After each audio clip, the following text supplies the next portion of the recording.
안녕하세요. 파이낸셜 중고방송 주식 마스터입니다. 지금 시간은 1월 27일 오후 5시 21분 지나고 있는데요.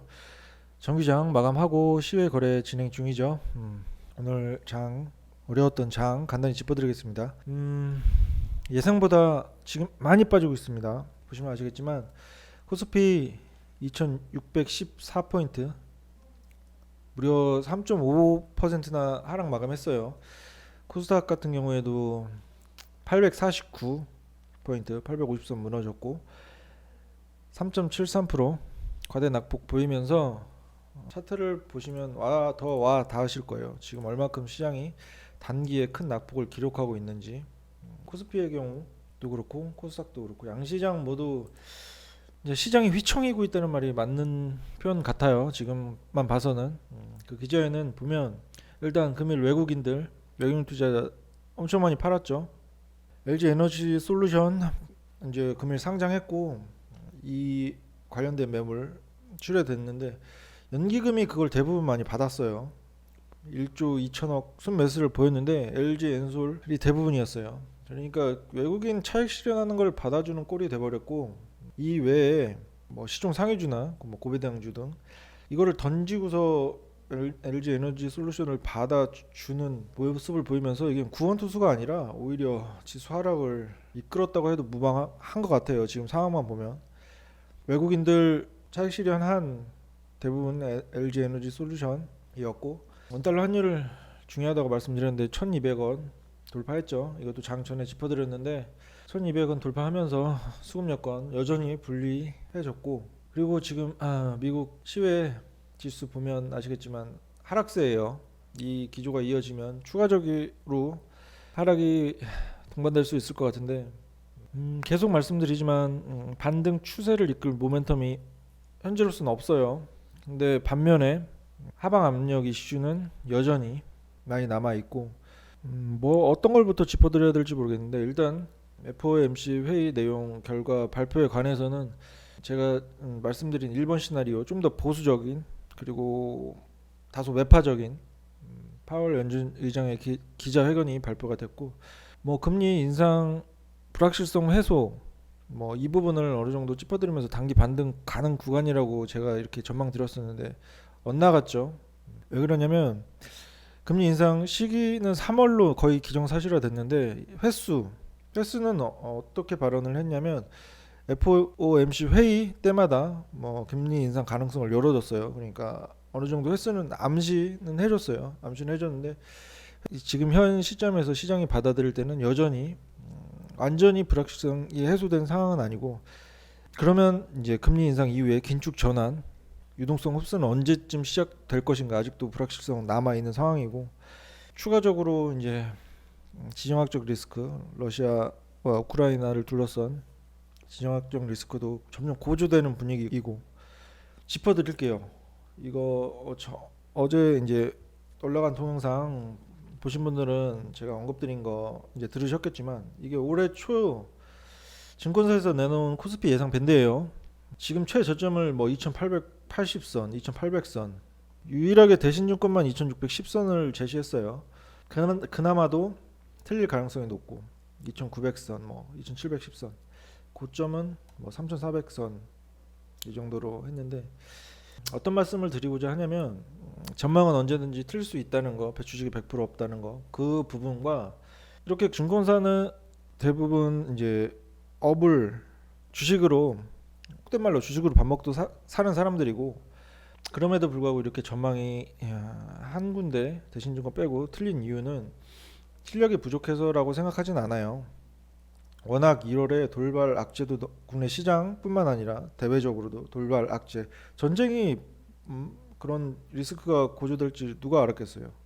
그리고 이거 보시면 아시겠지만 대내적으로 보면 1월에만 터진 악재예요. 돌발 악재. 누구도 예상하기 어려웠던 악재. 오스템 임플란트 횡령 사건 있었고 카카오 경영진 사태 있었고 HDC 현대 산업개발 붕괴 사고 얼마 전에 있었죠. LG 에너지솔루션 100조 청약 이로 인한 수급 공백 있었고 금일 같은 경우에도 이거를 연기금이 나서서 외국인들 차익 실현 매물 받아주는 모습이 정말 좀 개인적으로는 그렇더라고요. 그런 모습이 그려진다는 게. 그리고 매드팩도 임상 발려났고 안트로젠 임상 실패 관련해서 얼마 전에 한번 짚어드렸죠. 실적 뒷받침 없이 기대감만으로 오는 종목은 한 번에 2연속 하한가 맞을 수 있다고 실질적으로 그런 모습 보였고, 그리고 셀트리온 분식회계 감리 이슈 있었고요. 에코브로비엠 같은 경우에도 뭐 공장 화재 그럴 수 있다 쳐요. 내부 정보 이용한 거래 이거 이슈돼서 전일자 밀렸는데 오늘은 어느 정도 반등세 보이는 것 같았어요. 뭐 이 부분도 당연히 개인 투자자 입장에서는 투자 심리 위축될 수밖에 없죠. 누구는 내부 정보를 이용해서 매매를 한다는데 공정한 경쟁이 아니잖아요. 이런 부분 투자 심리 위축될 수밖에 없었고, 미메이드, 미믹스 외도 관련해서 있었고, 비트코인 4만 불 붕괴됐죠.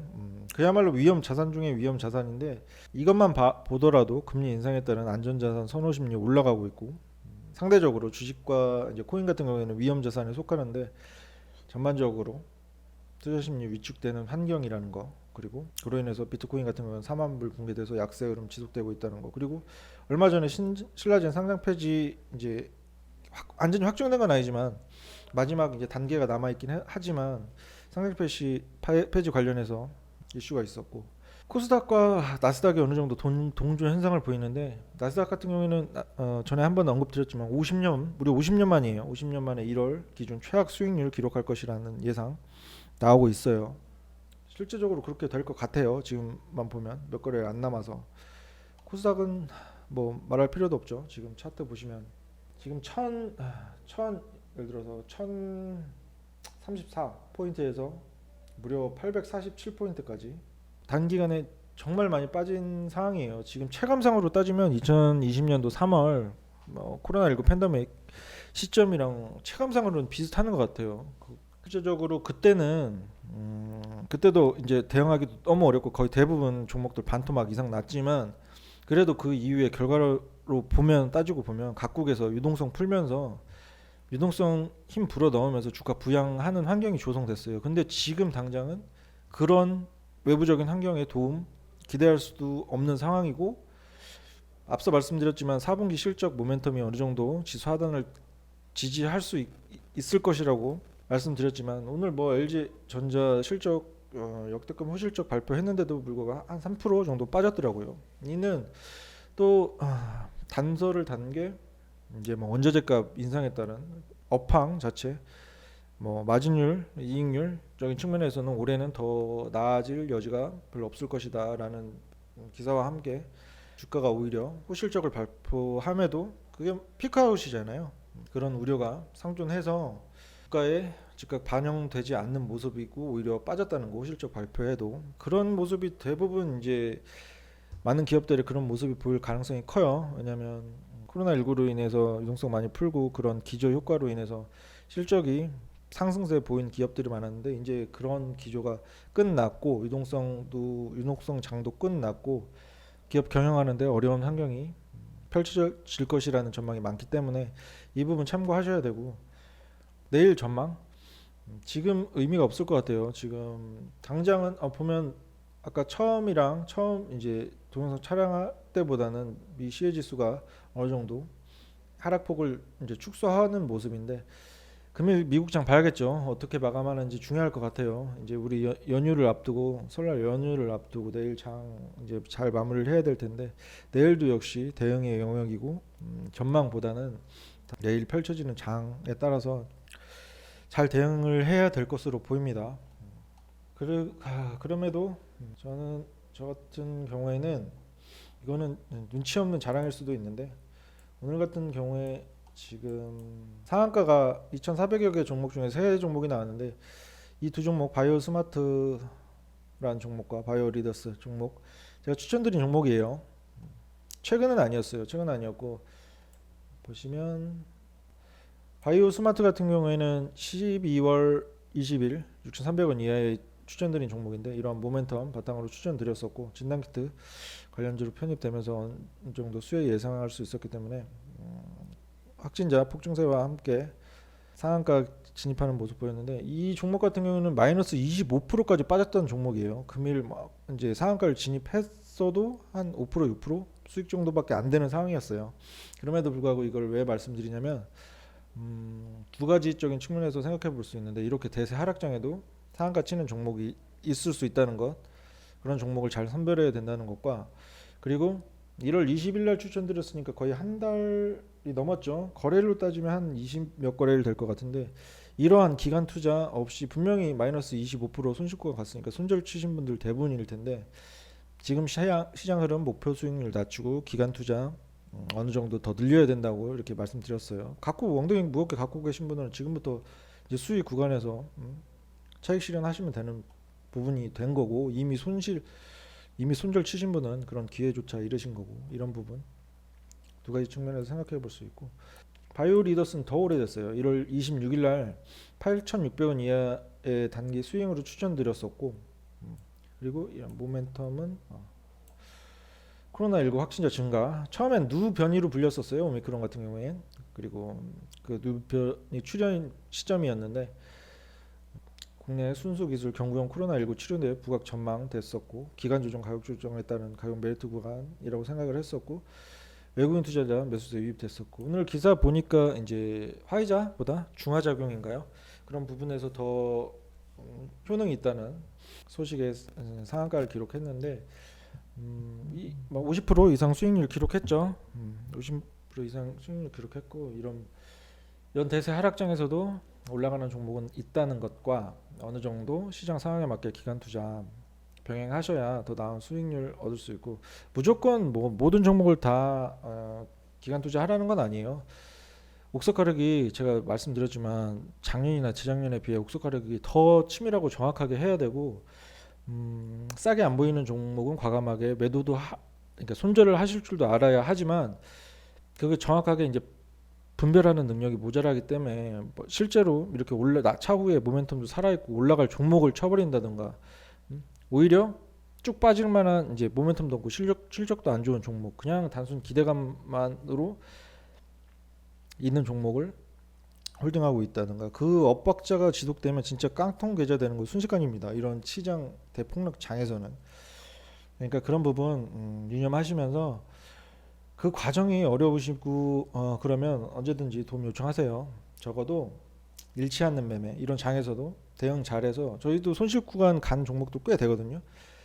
충분히 뭐 금융위기 시절도 그렇고 뭐 당장은 직전에 코로나19로 인한 팬데믹 최고조 시점 반토막 이상 난 종목들 10종목들 7, 8종목 추가 매수 타이밍 잘 잡아서 수익 전환했고 그런 경험과 노하우가 있기 때문에 앞으로의 대응 어려우시고 막막하신 분들은 언제든지 도움 요청하시길 바랍니다.